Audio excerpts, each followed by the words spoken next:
भोर में उसने अपने जूते उसी श्रद्धा से बांधे जैसे कोई यात्री तीर्थ पर निकलता है। उसके सामने क्षितिज एक वादे की तरह फैला था, स्वच्छ, स्पष्ट और अनंत धैर्य से भरा। उसने बहुत पहले सीख लिया था कि इच्छा कोई लौ नहीं बल्कि एक दिशा सूचक है जो हमेशा कहीं और इशारा करता है। इसलिए वो चलता रहा। हर पड़ाव जिसे वो छूता अगली दूरी में घुल जाता। उपलब्धि एक क्षणिक ऊष्मा बनती और पूरी तरह जन्म लेने से पहले ही मुरझा जाती। उसके सपने मंजिल नहीं थे बल्कि बदलते हुए निर्देशांक थे जो उसके पहुंचते ही किसी अदृश्य हाथ से फिर आगे खिसका दिए जाते। दुनिया गति की प्रशंसा करती रही और उसने प्रशंसा को ही अर्थ समझ लिया। उसने अपने संकल्प को प्रयासों से उसी तरह पोषित किया जैसे भट्टी कोयले को निगलती है।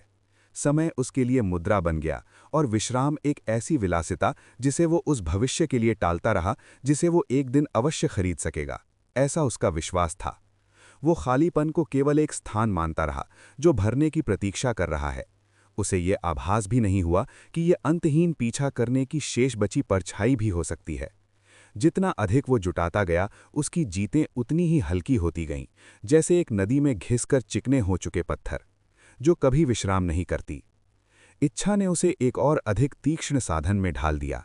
उसने संदेह को काट दिया, हिचकिचाहट को तराश दिया और अपनी महत्वाकांक्षा को इतना चमका लिया कि उसमें केवल अगला लक्ष्य ही प्रतिबिंबित होने लगा।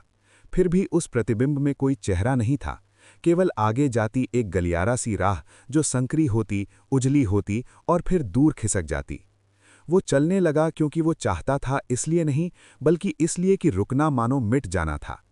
ऋतुएं उसके चारों ओर श्वास की तरह घूमती रहीं, पत्ते बिना प्रश्न किए झड़ते रहे। क्षितिज विनम्र दूरी बनाए रहा, धैर्य के बदले स्वयं को पुरस्कार की तरह प्रस्तुत करता हुआ। उसे हल्का सा आभास होने लगा कि वो दरअसल अपनी ही लालसा से बनी आकृति का पीछा कर रहा है, एक ऐसी छाया जो उसके पास जाते ही और लंबी हो जाती है। संध्या में वो ठिठका और पाया कि उसकी जीतों से परिदृश्य बदला नहीं है। वादा अब भी दूर और निर्मल चमक रहा था। उसके भीतर एक विशाल कक्ष गूंजता था, सुव्यवस्थित, निष्कलंक और लगभग रिक्त। उसने एक बार फिर अपने जूते कस लिए, उस मौन को भूख समझकर, और उस भविष्य की ओर कदम बढ़ा दिया जो हमेशा उसकी पहुंच से थोड़ा आगे शुरू होता था। अगर आपको ये वीडियो पसंद आया हो तो लाइक करें, मेरे चैनल को सब्सक्राइब करें